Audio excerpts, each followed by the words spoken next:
If you're going to your first Riftbound pre-release event and you're a little worried about being unorganized, building the wrong deck, or not knowing what's going on, then this video is for you. By the end of this video, you're gonna know exactly what to bring, what you'll receive, how deck building works at a pre-release, and how to sit down and play the game without feeling lost or overwhelmed. First things first, to participate in a Riftbound pre-release, you must first have a cardi.io account linked to your Riot account. If you've already done that, perfect. If not, pause this video, go set it up now, and then come straight back so we can continue on. The next part is optional, but I highly recommend bringing some card sleeves, or buy some at your local game store when you arrive. You'll be playing with brand new cards, and the sleeves will help protect them while you play. That's the pre-preparation. Now for the actual event. When it starts, you'll receive a pre-release kit. Inside that kit, you'll get one constructed deck.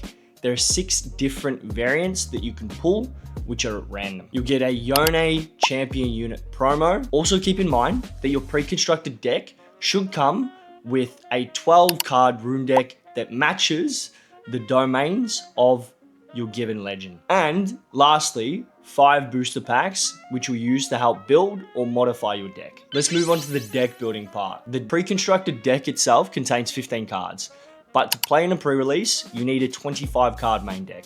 That means you can either add 10 cards from your booster pack to the pre-constructed deck, or build a completely new deck using everything that you've opened. The first option is generally there for people who just want to get into the game and play and don't really care about building something. The second one's for the seasoned vets who like messing around with some of the deck building and the card combinations. Now let's go over some of the important pre-release deck building rules, because this is where things tend to differ from standard play. During a pre-release, you do not have to use a legend. If you choose not to run a legend, you'll actually get to draw an extra card on your first turn. Keep in mind this is a pretty good advantage, so it may be beneficial for you. If you do choose to use a legend, there are a couple of things to remember, however. You must use that legend's 2 domains, which essentially are the Riftbound colors, as mentioned previously. You're also allowed to add 1 additional 3rd domain to help with deck building and just increase overall variety. Alternatively, if you're not using a legend, you can simply choose any 3 domains you want. Do keep in mind, this seems to be the better option currently. Now for champion units.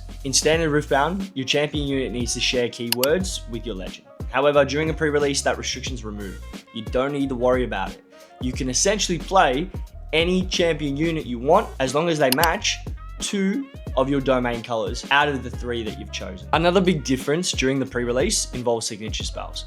Generally speaking, in standard play, signature spells can only be used with the corresponding legend deck. However, again, that restriction's removed in pre-release, so you can play a signature spell in any deck as long as it matches 2 of your domain colors. The last deck building rule that is of importance is the limit rule. Generally speaking, with standard play, you have a 3 card limit. However, in the pre-release, if you want to put 5 cards of the same card in your deck, you can do so. That's entirely up to you. Now we're on to the final part of the deck building process. This is your battlefields. With your battlefields, you can actually choose to play a blank battlefield if you want.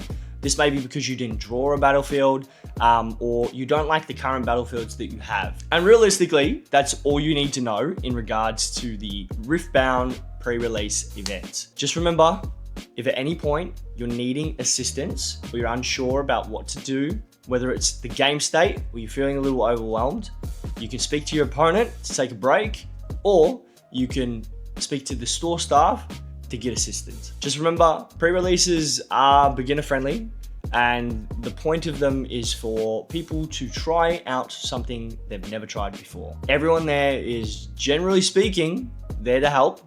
You'll get a few sweats, but ultimately it should be a pretty calm, cool environment. Look, most importantly, have fun, meet some new people, and maybe win a game or 2.